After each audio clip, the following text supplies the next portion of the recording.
باقی میرا تو یہ تھا کہ تمام بلوچستان کے ڈسٹرکوں کو میں اس طرح ڈیولپ کر لوں،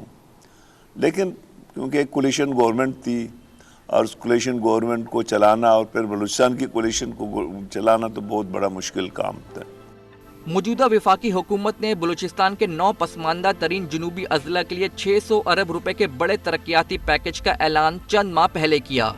جس کے تحت زراعت، ڈیمز، بجلی اور گیس کی ترسیل، سڑکوں کی تعمیر، تعلیم و صحت اور مجموعی طور پر بلوچستان کے باسیوں کی زندگیوں کو بہتر کرنے کے لیے منصوبے شروع کیے جائیں گے۔ 600 ارب روپے کے یہ فنڈز 3 سال میں خرچ کیے جانے ہیں۔ وفاقی حکومت اگر 600 ارب روپے کی آدھی رقم بھی ان اضلاع کی تعمیر و ترقی پر خرچ کرنے میں کامیاب ہو جائے تو ان علاقوں کی قسمت ہی بدل جائے گی۔ رپورٹ آپ نے دیکھی، پروگرام کا وقت ختم ہوتا ہے، اجازت دیجیے، اللہ حافظ۔